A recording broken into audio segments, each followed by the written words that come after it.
جس کے باہر تالا پڑا ہے۔ تو پھر اسے کھول لیجئے نا، وہ ہنسی۔ سچ؟ ایلی نے پوچھا۔ ہاں ہاں۔ لیکن اندر کی چٹخنی؟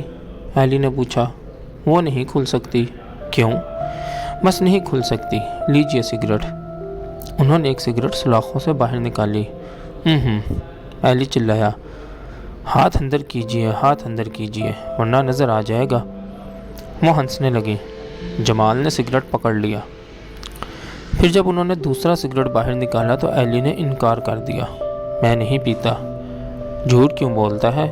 جمال بولا۔ وہ تو کبھی کبھار تفریحاً پیتا ہوں۔ یہ بھی تفریحاً ہی دیا جا رہا ہے، وہ بولی، دوا کے طور پر نہیں۔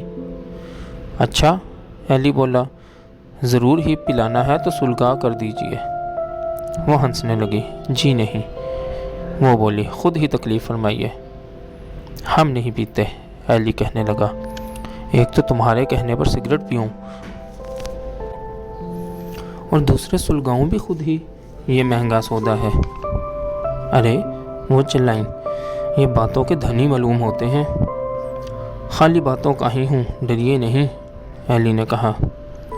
دیکھا، میں نے کہا نہ تھا۔ جمال ہنسنے لگا کہ اسے ضرور بلائیے۔ آپ نہ جانے کیا کیا کروائیں گے ہم سے، انہوں نے جمال سے کہا۔ لیجئے، پان کھائیے۔ جمال نے لپک کر پان لے لیا۔ ایلی نے انکار کر دیا۔ اب آپ کہیں گے کہ پان بھی چبا کر دیجئے۔ اگر تم انڈر کنسیڈریشن ہوتی تو ضرور کہتا۔ یعنی آپ انتقام لے رہے ہیں؟ چھی چھی، وہ ہنسی۔ لیکن آپ ہیں کتنی؟ ایلی نے بات کا رخ بدلا۔ ایک ہیں، دو ہیں، تین ہیں، کتنی ہیں آپ؟ یہ راز نہیں بتایا کرتے، وہ بولی۔ بولتی تو ایک ہی ہے، ایلی نے کہا۔ لیکن ہیں دو، جمال نے کہا۔ دوسری کہاں ہے؟ دوسری تو بولتی ہے، کسی نے ہنس کر کہا۔ یوں نہیں، دونوں ایک ساتھ بولو تو یقین آئے، ایلی بولا۔ عین اس وقت سڑک پر قریب ہی موٹر سائیکل کی آواز آئی۔ بھائی جان، اندر کوئی زیر لب چلائی۔ اچھا، اب آپ جائیے۔ کھڑکی کے پٹ بند ہو گئے۔ اگلے روز جمال بے حد خوش تھا۔ یار، تم نے تو حد کر دی۔ جبھی تو میں کہتا تھا کہ ضرور چلو، تمہارے جانے کے بغیر وہاں بات نہیں چلے گی۔ یار، ایلی نے کہا، وہ تو بے حد تیز ہیں، وہاں تو اپنی دال بھی نہیں گلتی۔ دیکھا نا، جمال نے کہا، جبھی تو میں اکیلا جانے سے گھبرایا کرتا تھا۔ لیکن جمال، ایلی نے کہا، میرا وہاں جانا ٹھیک نہیں۔ کیوں؟ آخر کیوں؟ مجھے کوئی دلچسپی نہیں۔ اس روز سارا دن اسی بات پر ان کا جھگڑا ہوتا رہا۔ جمال اسے کہہ رہا تھا کہ اب تو جانا ہی پڑے گا، لیکن ایلی جانے پر تیار نہیں ہوتا تھا۔ دن میں 4 بار جمال نے ایلی سے بحث کرنے کی کوشش کی، لیکن ایلی نے اسے روک دیا۔ نہیں جمال، میں نہیں جاؤں گا، اس میں بحث کی کوئی بات نہیں۔ شام کے وقت ایلی چپکے سے نیچے اتر گیا اور جمال کے پاس جا بیٹھا۔ جمال نے باہر کھڑے ہو کر اشارات کیے، لیکن ایلی نے سر ہلا کر انکار کر دیا۔ اس لیے جمال کو اکیلے ہی جانا پڑا۔ باتیں ہی باتیں۔ اگلے روز جمال کی حالت غیر تھی، اس کا رنگ زرد ہو رہا تھا۔ دوپہر تک وہ ایلی کے پاس نہ آیا تو ایلی چوبارے میں گیا۔ کیوں بھائی، کیا ہوا کل؟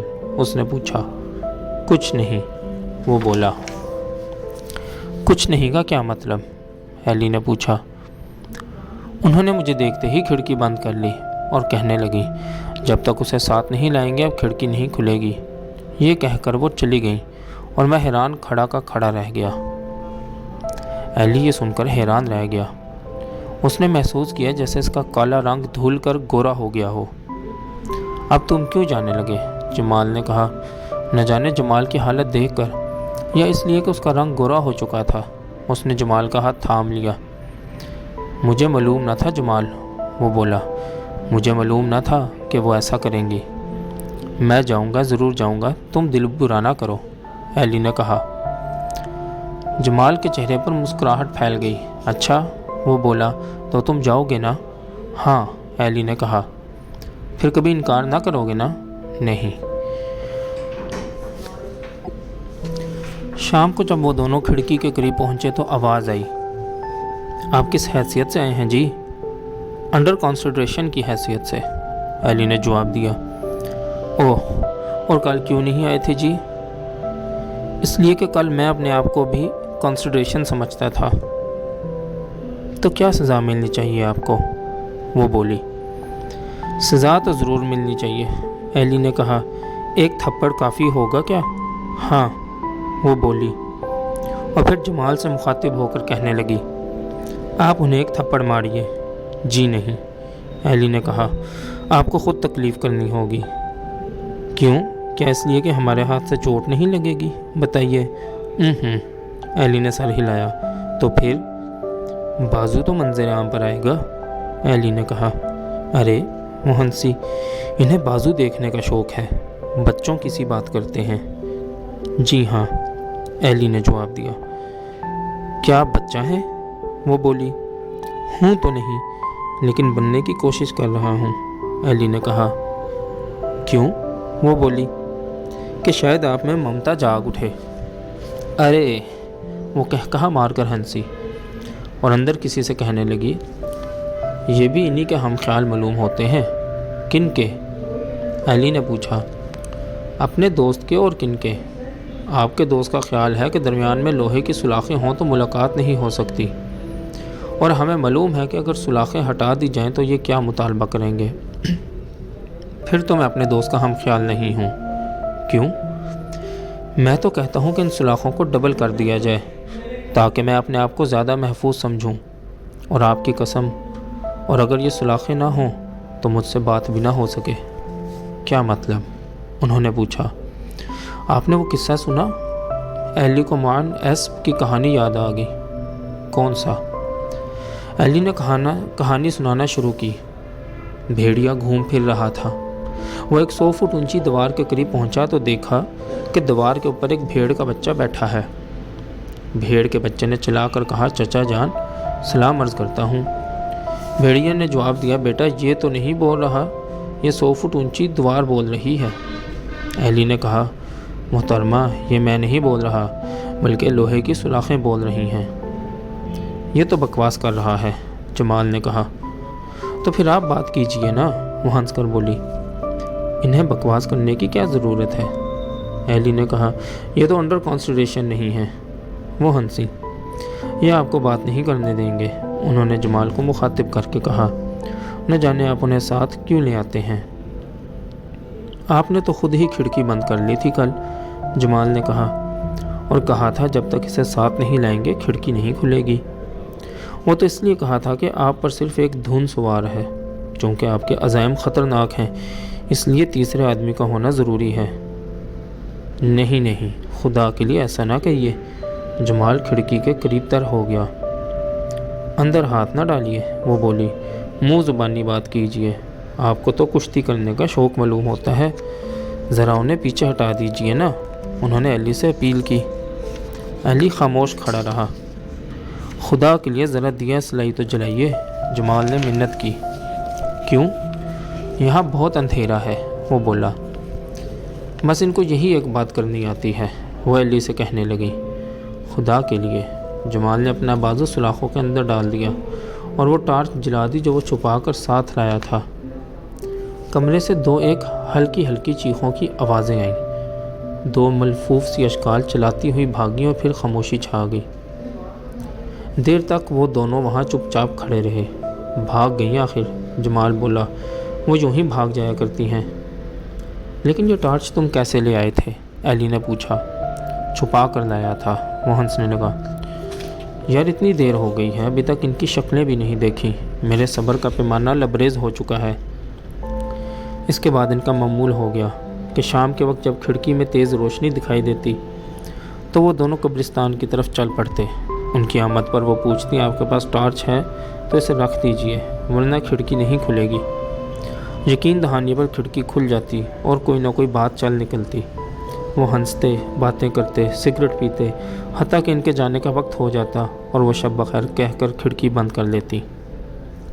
ان ملاقاتوں میں ایلی باتوں میں پیش رہتا تھا، اور اس کی وجہ صرف یہ تھی کہ ابھی تک وہ جذباتی طور پر گوریوں سے وابستہ نہیں ہوا تھا۔ اس لیے جو جی میں آئے کہہ سکتا تھا۔ اس کے علاوہ اسے مزید قرب کی آرزو نہ تھی، حتیٰ کہ اسے یہ بھی خواہش نہ تھی کہ ان کو روشنی میں دیکھے۔ لیکن اس کا مطلب نہیں کہ ایلی ان کی شخصیتوں سے متاثر نہ ہوا تھا۔ وہ ان کی ذہانت، جرأت اور علم پر حیران تھا۔ ان کی باتیں رنگین ہونے کے علاوہ پرمعنی ہوتی، ان کی زبان شستہ تھی، مذاق لطیف اور خیالات بلند تھے۔ ایلی نے اچھی طرح سے جان لیا تھا کہ وہ صرف باتوں کی دل دادہ ہیں، اور ان ملاقاتوں سے ان کا مقصد محفل آرائی کے سوا کچھ نہیں۔ وہ رنگین باتیں کرنے اور سننے کی شوقین تھیں، اور انہیں بھونڈی باتوں سے نفرت تھی۔ ماہ رمضان کی آمد پر ملاقات کا وقت بدل گیا۔ اب شام کے بجائے وہ سحری کے وقت ملنے لگے۔ رات کے 2 بجے کے قریب سفید منزل کے چبارے میں روشنی چمکتی، جسے دیکھ کر دونوں گوریوں سے ملنے کے لیے چل پڑتے۔ اس تبدیلی اوقات پر جمال چلا اٹھا، یار یہ بہت مشکل کام ہے، رات کے 2 بجے کون جاگے؟ چونکہ 9 گھر کے رہنے والے سب کے سب امتحان کی تیاری میں مصروف تھے، بھا کے سوا ان میں سے کوئی بھی روزہ نہ رکھتا تھا، اس لیے سحری کے وقت 9 گھر میں کوئی نہیں جاگتا تھا۔ بھا نے بھی خصوصی انتظام کر رکھا تھا۔ شام کے وقت وہ 2 انڈے بنوا لیتا، جو صبح ڈبل روٹی کے ساتھ کھا کر روزہ رکھ لیتا تھا۔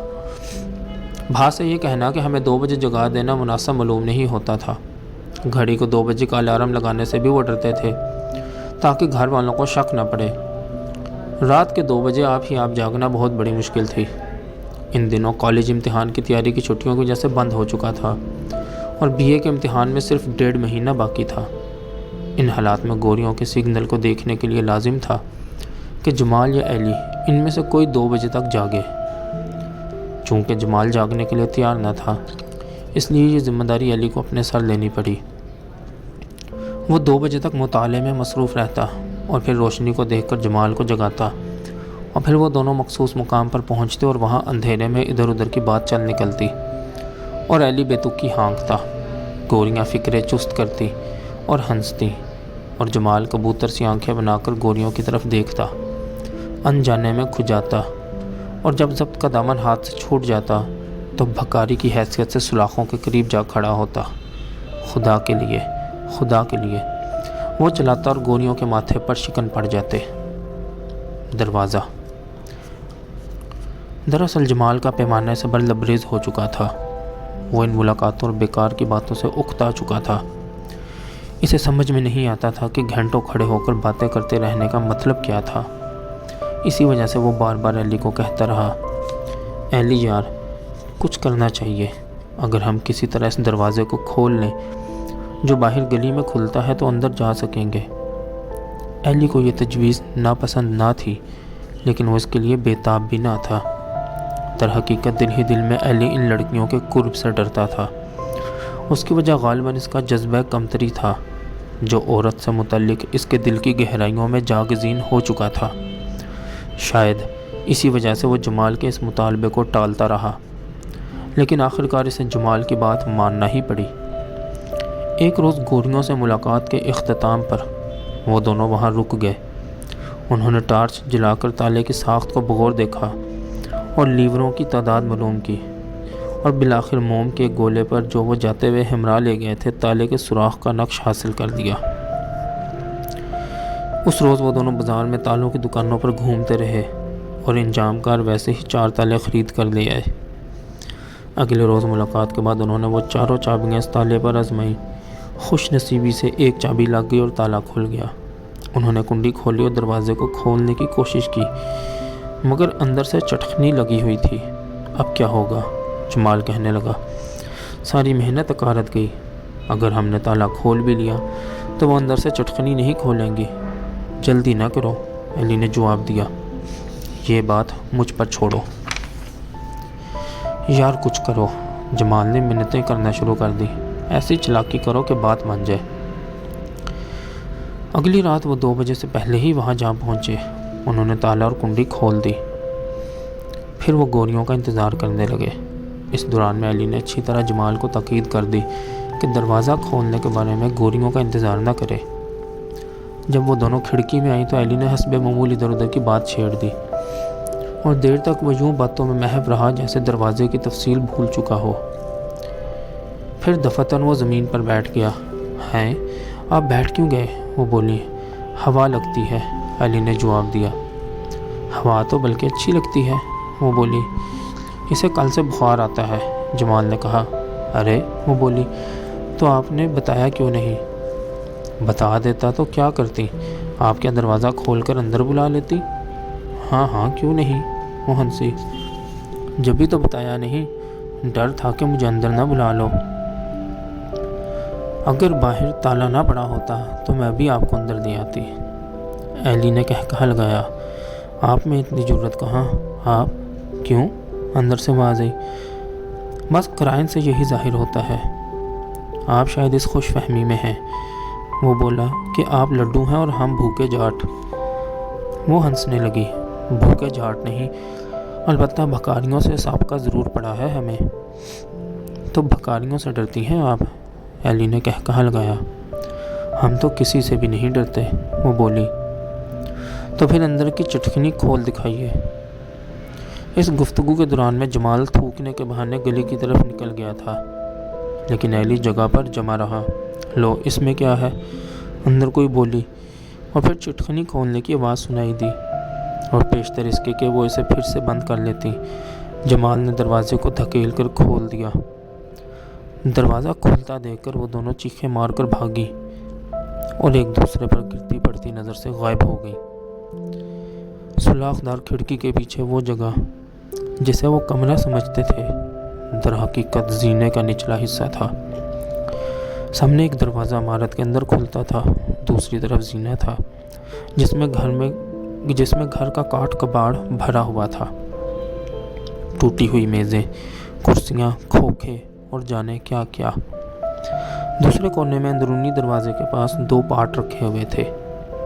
کمرے کی چوڑائی 4 فٹ سے زیادہ نہ تھی۔ اگلے روز دروازہ کھولنے کا جھگڑا از سر نو شروع ہو گیا۔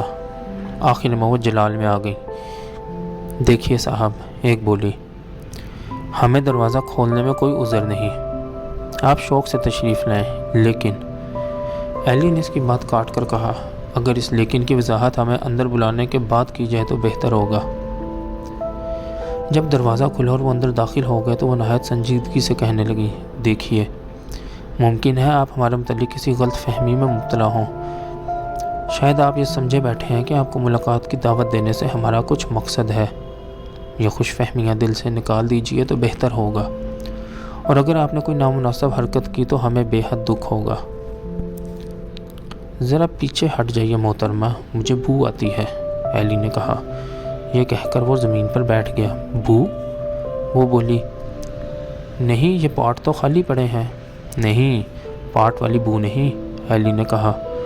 لیکن ہم نے تو کوئی خوشبو تو لگائی ہوئی نہیں۔ لگائی ہو یا نہ، باہر صورت آتی ہے، ایلی نے کہا۔ آپ کی ساری قوم سے آتی ہے۔ بڑے بدتمیز ہیں آپ، وہ ہنسی۔ یہ تو ٹھیک ہے، ایلی نے جواب دیا۔ الٹا مجھے آپ سے شکایت ہے کہ آپ ضرورت سے زیادہ بدتمیز ہیں۔